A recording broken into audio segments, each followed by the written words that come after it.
حدیث پاک میں آتا ہے کہ ملک الموت اترتا ہے، اس کے ساتھ 4 فرشتے ہوتے ہیں.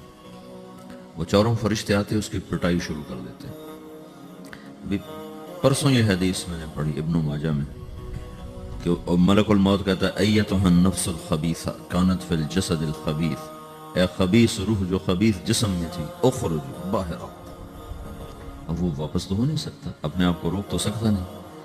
تو وہ حیران پریشان خوف زدہ، تو اس کے جواب میں اس کو ملک الموت کہتا ابشری ابشری بحمیم وغساق وآخر من شکلہ ازواج، تیار ہو جا خوفناک عذاب کے لیے اور کھولتے پانیوں کے لیے، کانٹے دار جھاڑیوں کے لیے اور بے شمار عذاب کی شکلوں کے لیے. تو اس کی روح کو جب کھینچتے ہیں تو رگ رگ سے وہ کٹ کٹ کے نکلتی ہے، تو سارا وجود زیر و زبر ہوتا ہے. سکرات کا درد ساری دنیا کے دردوں پر حاوی ہے. جب اس کی روح نکلتی ہے اور اس کو لے کر آسمان پر چلتے ہیں تو دروازے پر پہنچتے ہیں تو اندر سے فرشتے پوچھتے ہیں کون ہے؟ کہتے ہیں فلاں فلاں کا بیٹا ہے. کہا نفس خبیثہ فی الجسد الخبیث، یہ تو وہی بدماش ہے جو بدماش جسم میں تھا، یہ وہ بدبخت روح ہے جو بدبخت جسم میں تھی. اس کے لیے آسمان کے دروازے نہیں کھول سکتے، اسے واپس کر دیا جائے. تو آسمان کے دروازے لا تفتح لهم ابواب السماء ولا يدخلون الجنة حتى يلج الجمل في سم الخياط، کہ ان کے لیے آسمان کے دروازے نہیں کھولیں گے اور ان کے لیے جنت کے دروازے نہیں کھولیں گے. پھر یہ وہاں سے نیچے گرائے جاتے ہیں جو اللہ کا قید خانہ ہے سجین. وما ادراک ما سجین کتاب مرقوم، وہ تمہیں خبر نہیں کہ وہ کیا خوفناک قید خانہ ہے جو اللہ تعالیٰ نے بنایا ہے، اسے وہاں دھکیل دیا جاتا ہے. پھر قیامت تک اس کے لیے انتظار کی کھڑیاں ہیں اور عذاب کی شدت ہے. اور جب کوئی نیک آدمی اللہ تعالیٰ کے دربار میں جانے کا اس کا وقت آتا ہے تو اللہ تبارک و تعالیٰ فرماتے ہیں ان الذین قالوا ربنا اللہ ثم استقاموا تتنزل علیہم الملائکۃ الا تخافوا ولا تحزنوا وابشروا بالجنة التي كنتم توعدون نحن اولیاؤکم فی الحیاة الدنیا وفی الآخرہ ولکم فیہا ما تشتہی انفسکم ولکم فیہا ما تدعون نزل من غفور الرحیم. جب کوئی نیک مرد عورت کے جانے کا وقت آتا ہے تو اس کے لیے بھی فرشتے آتے ہیں اور آ کر اس کو خوشخبری دیتے ہیں اور آ کر اس کو تسلی دیتے ہیں کہ آپ غم نہ کریں، پیچھے والے بھی آپ کو مل جائیں گے، آپ خوف نہ کریں، آگے ساری منزلیں آپ کے لیے آسان ہیں، آپ کے لیے جنت بھی تیار ہے، رب بھی مہربان ہے. اور حدیث پاک میں آتا ہے کہ ملک الموت اور 4 فرشتے آتے ہیں، وہ 4 فرشتے اس کو سہلاتے ہیں، دباتے ہیں کہ موت کا درد اسے محسوس نہ ہو. اور ملک الموت فرماتے ہیں ایتھا النفس الحمیدہ کانت فی الجسد الحمید اخرجی، اے نیک روح جو نیک جسم میں تھی باہر آؤ. کیا کرو؟ وابشری بروح وریحان ورب راض عنک غیر غضبان، آپ کو بشارت ہو آپ کے لیے جنت تیار ہو چکی ہے اور وہاں کی ساری نعمتیں آپ کے لیے میسر ہو چکی ہیں اور اللہ آپ پہ راضی ہو چکا ہے اور اللہ آپ پہ خوش ہو چکا ہے. اس پر اس کی روح کو نکالا جاتا ہے. پھر سارے فرشتے اس کو استقبال کے ساتھ جب آسمان پر لے جاتے ہیں تو اندر سے پوچھتے ہیں کون ہے؟ کہ فلاں فلاں کا بیٹا، فلاں فلاں کی بیٹی. کہتے ہیں نفس حمیدہ فی جسد حمید، یہ تو نیک روح تھی جو نیک جسم میں تھی، مرحبا بہی. اس کو ہم سب استقبال کس کا کرتے ہیں اور ایک دم آسمان کے دروازے کھلتے ہیں. پھر وہ پہلا، دوسرا، تیسرا، چوتھا سارے آسمان پار کرتا ہوا اللہ پاک کے عرش کے نیچے جھک کے جا کر، مرد ہے یا عورت، وہاں جا کر سجدے میں سر رکھتا ہے اور اللہ تعالیٰ فرماتے ہیں ہاں اس نے ہمیں خوش کیا، ہم اسے خوش کریں گے. اور اس کو عافیت کے ساتھ وہاں آسمان میں، پہلے آسمان سے لے کر اللہ کے عرش تک یہ سب ویٹنگ روم بنے ہوئے جہاں اللہ اپنے اپنے درجات کے مطابق جنت والوں کو ٹھہراتا ہے.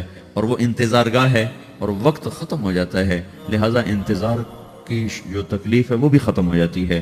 وقت ختم تو انتظار کا احساس ختم اور ٹائم کے گزرنے کا احساس ختم. تو جیسے اصحاب کہف کو اللہ نے غار میں داخل کر کے تو غار کے اندر سے وقت کو نکال کے باہر پھینک دیا.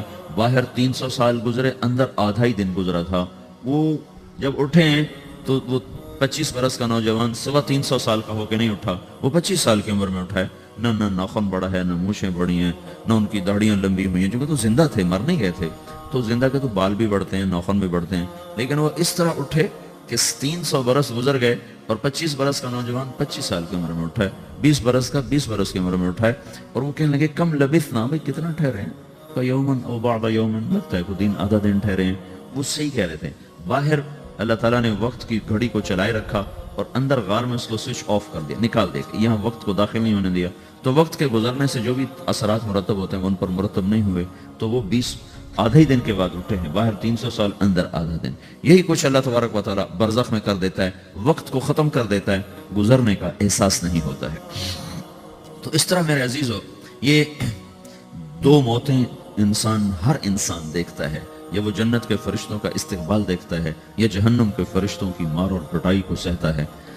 رابعہ بصری رحمۃ اللہ علیہ کا انتقال ہونے لگا تو انہوں نے رات کو فوت ہوئی، تو انہوں نے اپنی خادمہ کو بلا کے فرمایا کہ کسی کو بتانا نہیں، جب میں مر جاؤں تو پڑوس میں 2-4 کو بلا کر نا میرا جنازہ پڑھوا دینا، اور جس کرتے میں تہجد پڑھتی تھی وہی میرا کفن بنا دینا، اور صبح بے شک لوگوں کو بتا دینا، میرے مرنے کے بعد میری میت کو رکھنا نہیں، فوراً دبا دینا۔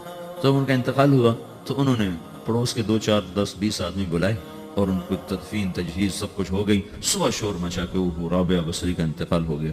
تو اگلے دن وہ خواب میں اس خادمہ کو ملی اور کہا بیٹی تیری بڑی مہربانی، تو نے میری وصیت کے مطابق عمل کیا۔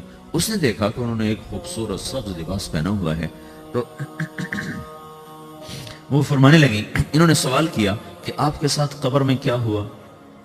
تو وہ کہنے لگی کہ میرے پاس منکر نکیر آئے تھے اور مجھ سے کہنے لگے من رب کی، تیرا رب کون ہے؟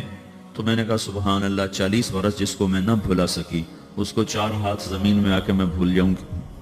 ان کا 42 برس کی عمر میں انتقال ہوا تھا، تو وہ کہنے لگے سبحان اللہ، جس کو میں 40 برس نہ بھولا سکی میں اسے 4 ہاتھ زمین کے اندر آ کے بھول جاؤں گی۔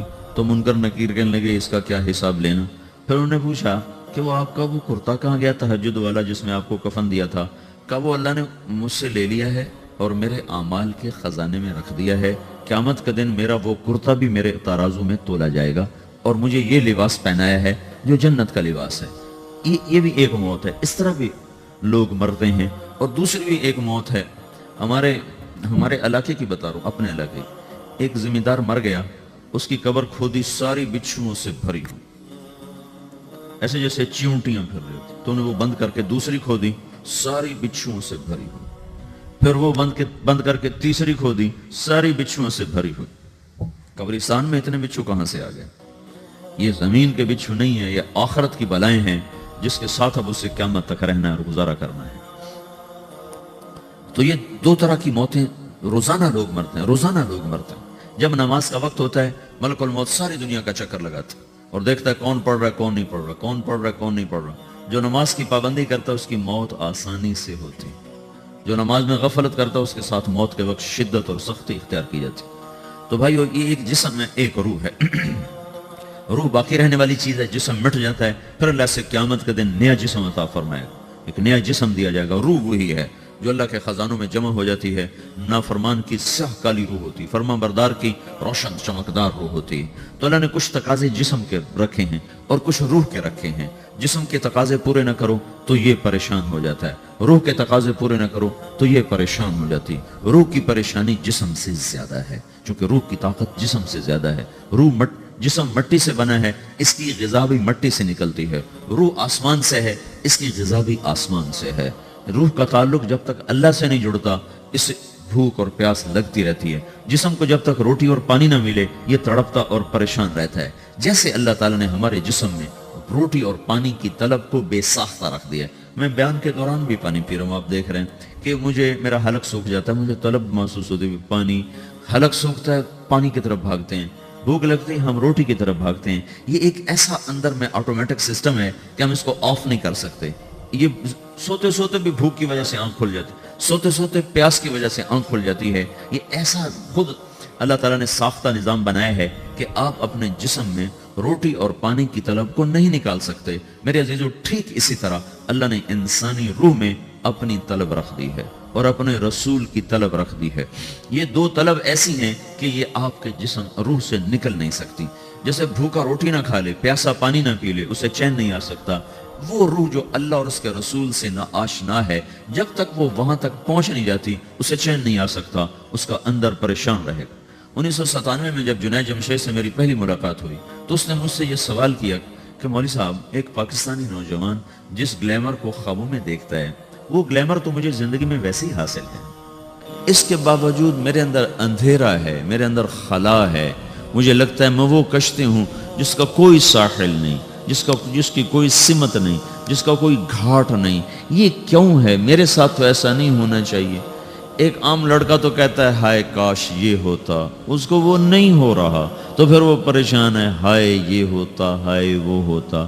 تو میں تو ہائے نہیں کرتا ہوں، میری تو ہر لذت اور خواہش میرے سامنے تشتری میں سجا کے پیش کی جا رہی. میں کیوں ایسا کر رہا ہوں؟ میں ہائے ہائے کیوں کر رہا ہوں؟ میرا اندر ویران کیوں ہے؟ میرے اندر میں خلا کیوں ہے؟ یہ وہی خلا ہے کہ وہ روح کی پیاس کو شراب میں بجھانا چاہتا ہے، وہ روح کی پیاس کو لڑکی میں بجھانا چاہتا ہے، وہ روح کی پیاس کو موسیقی سے بجھانا چاہتا ہے، وہ روح کی پیاس کو دنیا کی رعنائیوں میں 5 اسٹار ہوٹلوں سے بجھانا چاہتا ہے. روح کیا جانے روٹی کیا ہے، شراب کیا ہے، پانی کیا ہے، عورت کیا ہے، موسیقی کیا ہے، گھنگرو کیا ہے، پائل کیا ہے، چھنکار کیا ہے. روح کو ان چیزوں کی کیا خبر؟ امریکہ میں ہماری ایک جماعت تھی تو 4 لڑکے 2 لڑکیاں، 4 لڑکیاں 2 لڑکے مسلمان ہوئے. تو ایک لڑکے کا نام رکھا تھا ابراہیم، اور اس کو جب پڑھایا نا کلمہ، انہوں نے کہا ہائے، انہوں نے کہا ہائے، اور دونوں ہاتھ یہاں رکھے سینے پر، دل پر، کہا ہائے. تو ہمارے ساتھی ہیں ڈاکٹر اختر، وہ کہنے لگے کیا ہوا کیا ہوا؟ کہنے لگا جب سے ہوش سنبھالا یہ جگہ خالی تھی، یہ تیرے کلمہ پڑھانے پر بھر گئی ہے کہ میری خوشی سے ہائے نکل گئی. یہ جگہ خالی رہے گی، یہاں شراب نہیں پہنچ سکتی، یہاں نغمہ اور موسیقی نہیں پہنچ سکتی، یہاں تالے لگے ہوئے ہیں، یہاں تک کوئی آواز نہیں جا سکتی. دل کے تاروں پر ایک ہی نغمہ چھڑ سکتا ہے، اور وہ اللہ کی یاد کا ہے، اور اللہ کی محبت کا ہے، اور اللہ کے رسول کی محبت کا ہے. باقی کوئی مضراب ایسا نہیں جو ان تاروں کو چھیڑ سکے، باقی کوئی چیز، آواز ایسی نہیں جو دل کی دنیا پر جا کر دستک دے سکے. یہاں بند دروازے ہیں، یہاں صرف اللہ پہنچے گا، اللہ کے رسول کا تعلق پہنچے گا، باقی کوئی چیز یہاں نہیں جا سکتی. تو چونکہ آج ہمارا علم غلط ہو گیا ہے، پنکھا بند کرو، ہمارا علم غلط ہو گیا ہے، تو ہم نے ان دنیا کی چیزوں کو سب کچھ سمجھ کر اس کی دوڑ لگانا شروع کر دی ہے. تو روح آسمان سے ہے، اس کا تعلق اللہ سے بناؤ بھائیو. اللہ کا تعلق پائے بغیر نہ کوئی مرد مکمل ہے، نہ کوئی عورت مکمل ہے. اور چونکہ براہ راست اللہ کو کوئی پا نہیں سکتا، چونکہ وہ ہمارے سامنے نہیں، اس کے اور ہمارے درمیان لاکھوں کروڑوں پردے حائل ہیں، تو اللہ اپنے بندوں میں سے ایک کو منتخب کر کے اپنا رسول بناتا ہے، اس پر اپنا آپ کھول دیتا ہے، پھر اسے کہتا ہے جا لوگوں کو بتا کہ یہ زندگی اللہ کو پسند ہے. وہ اللہ کا جو رسول ہے وہ بندوں اور رب کے درمیان واسطہ بن جاتا ہے. اللہ نے ہمیں حضرت محمد صلی اللہ تعالی علیہ وسلم جیسا رسول دے دیا. اللہ تعالیٰ نے اپنا آپ کسی کو نہیں دکھایا. موسیٰ علیہ السلام پہ ایک تجلی پڑی، ان کو 40 دن ہوش نہیں آیا. 40 دن اللہ سے ضد کرنے لگے، رب ارنی انظر الیک، یا اللہ میں تجھے دیکھنا چاہتا ہوں. اللہ تعالیٰ نے کہا موسیٰ یہ ہو نہیں سکتا. موسیٰ علیہ السلام اللہ کے نبی نے فرمایا لاڈلے نبی تھے، اللہ پاک سے ضد کر لیا کرتے تھے. پھر کہنے لگے نہیں یا اللہ میں نے ایک دفعہ تو ضرور دیکھنا ہے. تو اللہ تعالیٰ نے کہا اچھا تم ایسا کرو، میں طور پہ تجلی ڈالوں گا، فَإِنِ اسْتَقَرَّ مَكَانَهُ فَسَوْفَ تَرَانِي، تو میں تجلی ڈالتا ہوں طور پر، اگر طور کھڑا رہا تو تو بھی دیکھ لے گا. تو اب اللہ خود سامنے نہیں آیا، صرف ایک تجلی اللہ کے عرشوں کے اوپر سے آنا شروع ہوئی ہے، بیچ میں آپ فاصلہ گنے، اور پھر وہ آ کر فَلَمَّا تَجَلَّى رَبُّهُ لِلْجَبَلِ، پھر وہ جبل پر، پہاڑ پر آئی ہے، جَعَلَهُ دَكَّا، وہ پہاڑ ریزہ ریزہ ہو کر ہواؤں میں بکھر گیا. وَخَرَّ مُوسَى صَعِقًا، اور موسیٰ علیہ السلام بے ہوش ہو کے گرے. اور جب ہوش آیا فلما افاقا، ہوش آتے کہنے لگے سبحانک، یا اللہ تو پاک بے عیب، میں تیرے بارگاہ میں توبہ کرتا ہوں، میں واقعی نہیں دیکھ سکتا ہوں. ہاں کلام کا شرف ملا ہے، زیارت نہیں ہوئی. اللہ تعالیٰ نے حضرت محمد صلی اللہ تعالی وسلم کو مکہ سے اٹھایا اور بیت المقدس تک پہنچایا سواری پر، کہ دنیا اسباب کی ہے، یہاں سبب اختیار کیا، سواری کے پر بٹھا کر وہاں پہنچایا. اور اس کے بعد جب اوپر بلایا ہے تو پھر براق کی ضرورت نہیں پڑی، اوپر قدرت کا جہان ہے، اوپر اپنی قدرت سے بلایا ہے۔